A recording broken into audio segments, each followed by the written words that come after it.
तारों को आसमान में चमकते हुए देखते हैं, वो दिखने में कितने सुंदर लगते हैं ना।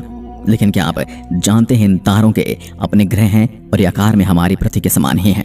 हालांकि सभी तारों के पास नहीं है, लेकिन हाँ, अरबों खरबों तारों में से 50% तारों के पास पृथ्वी के आकार वाले ग्रह मौजूद हैं, और वो इतनी ही दूरी पर भी मौजूद हैं जितनी दूरी पर सूर्य से हमारी पृथ्वी है।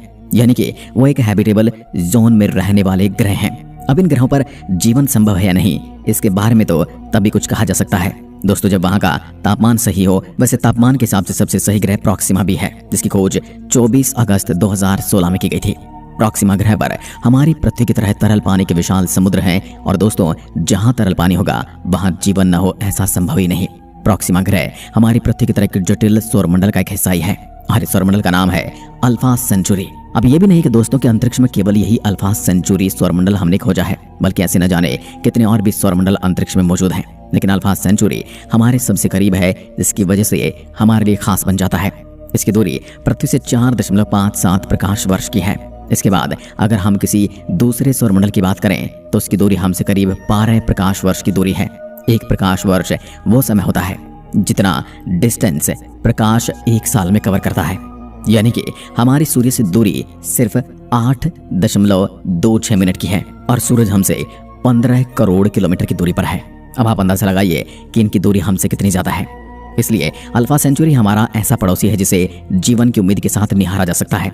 अल्फा सेंचुरी 3 तारों से बना है, और इसमें अल्फा सेंचुरी ए और बी नाम के ये दोनों तारे एक दूसरे का ही चक्कर लगा रहे हैं, और इन दोनों से थोड़ा अलग रास्ता लिए यहाँ पर एक नया तारा भी सौरमंडल की यात्रा कर रहा है, जिसे अल्फा सेंचुरी सी या प्रॉक्सिमा सेंचुरी के नाम से भी जाना जाता है।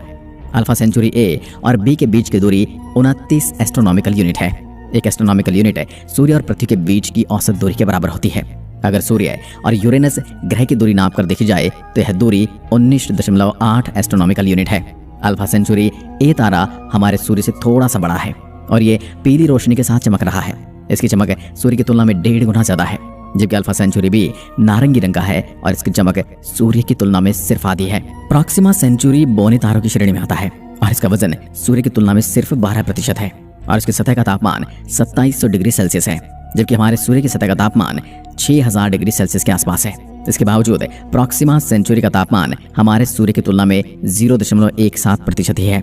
लेकिन इसके पास मौजूद कुछ ग्रहों ने अंतरिक्ष वैज्ञानिकों की नींद उड़ा दी है। प्रॉक्सिमा सेंचुरी तारे का एक खूबसूरत ग्रह है जिसका नाम है प्रॉक्सिमा बी, जिसे वैज्ञानिकों ने 2016 में रेडियल वेलोसिटी मेथड के जरिए खोजा था। इसके तरीके के अनुसार अगर किसी तारे के गुरुत्वाकर्षण बल के कारण कोई ग्रह उस तारे का चक्कर लगा रहा है, तो उस तारे पर भी अपने चक्कर काट रहे ग्रह के गुरुत्वाकर्षण बल का प्रभाव पड़ेगा, जिस कारण वह तारा भी एक छोटे पथ पर घूमता है। दोस्तों वैज्ञानिकों ने स्पेक्ट्रोग्राफ की मदद से भी प्रॉक्सिमा बी की मौजूदगी को दर्ज किया है। इस तरीके से जब कोई ग्रह किसी तारे का चक्कर लगा रहा होता है तो स्पेक्ट्रम पर ग्रह की रोशनी नीले रंग या फिर लाल रंग की पड़ती है। प्रॉक्सिमा बी ग्रह हमारी पृथ्वी से 1.3 गुना ज्यादा भारी है, और इसका घनत्व भी हमारी पृथ्वी के समान ही है। पृथ्वी की तरह प्रॉक्सिमा बी पर भी पत्थर की चट्टानें हैं, लेकिन ये ग्रह अपने तारे के बहुत नजदीक है। इस ग्रह के अपने तारे से दूरी केवल 0.05 एस्ट्रोनॉमिकल यूनिट है।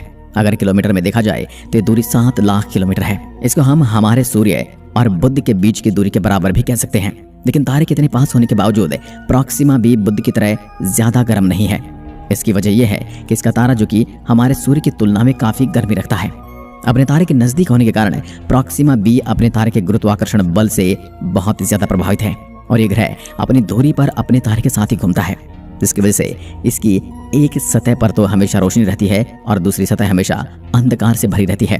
इसी तरह हमारा चांद भी पृथ्वी के साथ टाइडली लॉक्ड है, और इसी वजह से हम हमेशा चांद की एक ही साइड देख पाते हैं।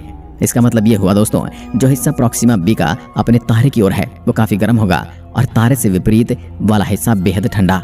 लेकिन इसका एक फायदा भी है, प्रॉक्सिमा बी पर अपने तारे की तरह वाले हिस्से में हमेशा दिन रहता है और दूसरे हिस्से में हमेशा रात रहती है। यानी एक दिशा में सुबह और दूसरी दिशा में रात रहती है। यानी इस साइड वाले हिस्से में कुछ अच्छा तापमान हो सकता है, जिसके रिसर्च में वैज्ञानिकों ने यह पता लगाया कि वहां पर तापमान -40 degree Celsius plus 30 degree Celsius तक होना चाहिए, जबकि हमारी पृथ्वी पर तापमान भी काफी फर्क होने के बावजूद हर जीव अपना जीवन जीते आ रहे हैं। प्रॉक्सिमा बी की भौगोलिक परिस्थितियों से इतना पता कर पाए हैं कि यहाँ जीवन संभव है। लेकिन यहाँ एक बड़ी समस्या भी है क्योंकि ग्रह अपने तारे के काफी करीब है, इसलिए रेडिएशन से भी काफी ज्यादा प्रभावित रहेगा और इस रेडिएशन में इंसान जिंदा नहीं रह सकता। लेकिन हमारी पृथ्वी पर भी ऐसे जीव मौजूद हैं जो हानिकारक रेडिएशन का भी सामना कर लेते हैं। शुरुआती समय में पृथ्वी पर भी सूर्य की अल्ट्रावायलेट रेडिएशन वाली किरणें बिल्कुल सीधी पड़ती थी, लेकिन फिर भी पृथ्वी पर कई तरह का जीवन पनपा। इसलिए वैज्ञानिकों ने यह भी अनुमान लगाया है कि प्रोक्सिमा बी पर भी पानी के अंदर जीवन पनप सकता है। ऐसा हो सकता है कि इस ग्रह के पानी में ऐसी जल परियां हो सकती हैं जिन्हें हम फिल्मों की कहानियों में देखते आ रहे हैं, या फिर प्रोक्सिमा बी की मैग्नेटिक फील्ड पृथ्वी से अधिक मजबूत हो तो फिर इस ग्रह के स्थल पर भी जीवन बिल्कुल संभव है। लेकिन जब तक हम प्रोक्सिमा बी पर नहीं जाते, हम वहां जीवन के संभव होने के अनुमान ही लगा सकते हैं, उसको कंफर्म नहीं कर सकते। और ये भी सच है कि वर्तमान में तो हम किसी भी हाल में प्रोक्सिमा बी पर जा नहीं सकते। आज हमारे पास ऐसी कोई टेक्नोलॉजी नहीं है जो इतनी तेजी से इस ग्रह पर पहुंच सके, क्योंकि अगर आज की टेक्नोलॉजी के साथ हम इस ग्रह पर जाने की कोशिश भी करेंगे तो भी हमें वहां पहुंचने में 1,65,000 साल का समय लग जाएगा। दोस्तों, वैज्ञानिक इस ग्रह पर जीवन खोजने के और भी तरीकों पर काम कर रहे हैं। उन्होंने स्टार शॉट प्रोग्राम की तैयारी शुरू कर दी है, जिसके साथ हम केवल 1 ग्राम वजनी स्पेस प्रोब को अल्फा सेंचुरी पर भेजेंगे। ये स्पेस प्रोब बहुत ही पतली फॉर्म में बने होंगे, उनका आकार भी केवल 4 मीटर का होगा। हल्के होने की वजह से ये प्रोब लेजर तकनीक की मदद से प्रकाश की गति से 20% तेजी हासिल कर लेंगे और इस वजह से ये 25 साल में ही अल्फा सेंचुरी की दूरी को पूरा कर लेंगे। जिसके बाद ये प्रोब वहां से डेटा इकट्ठा करेंगे और उसे पृथ्वी पर भेज देंगे। अब ये काम भी इतना आसान नहीं है, क्योंकि इस डेटा को पृथ्वी तक पहुंचने में 5 साल का समय लग जाएगा। इसका मतलब ये है कि हम 30 साल बाद जान पाएंगे कि प्रोक्सिमा सेंचुरी पर जीवन है या नहीं। अगर है तो किस तरह का जीवन यहाँ संभव है। दोस्तों, प्रोक्सिमा बी पर लगातार घातक रेडिएशन पहुंच रहा है, इस कारण इस पर जीवन की संभावनाएं कम है, लेकिन असंभव नहीं। यूनिवर्सिटी ऑफ सिडनी के एस्ट्रोनॉमर्स की रिसर्च से पता चला कि प्रोक्सिमा सेंचुरी जैसे रेड ड्वार्फ सितारे लगातार बड़ी मात्रा में सोलर फ्लेयर और रेडियो बर्स्ट के जरिए आयनाइजिंग रेडिएशन निकालते हैं। दोस्तों, शुरुआत के लिए प्रोक्सिमा सेंचुरी सूर्य के जैसा नहीं है। इसका द्रव्यमान सूर्य का केवल 12% है, लेकिन इसका चुंबकीय क्षेत्र सूर्य से 600 गुना ज्यादा है। इस तारे द्वारा उत्सर्जित प्रकाश अपेक्षाकृत शीतल अवरक्त वर्ण क्रम में होता है। साथ ही यह तारा सूर्य के तुल्य एक्सरे का विकिरण करता है, जिसका अर्थ है कि इस तारे के जीवन योग्य क्षेत्र में जिसमें द्रव जल की उपस्थिति संभव है, हमेशा एक्सरे अवशेषित ऊर्जावान कणों की चपेट में रहेगा। इसके अलावा इस लाल वामन तारे से असामान्य रूप से उत्सर्जित होने वाली दानवाकार सौर ज्वालाएं भी हैं। यह तारा अपनी उम्र के कारण ठंडा हो चुका है, लेकिन इस तारे द्वारा समय समय पर उत्सर्जित पराबैंगनी विकिरण इस ग्रह पर किसी भी नवजात जीवन को नष्ट करने में पर्याप्त हैं।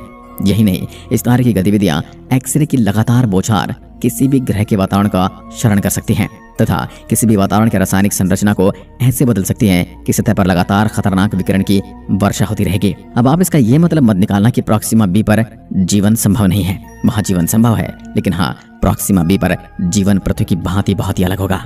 और यह जीवन कैसा होगा उसके लिए हमें अभी और इंतजार करना पड़ेगा। इसके बारे में आपका क्या कहना है? क्या प्रोक्सिमा बी पर ऐसा जीवन होगा जिसे देखने के बाद इंसान खुशी से झूम उठेगा, या फिर हमारे जैसे इंसान होंगे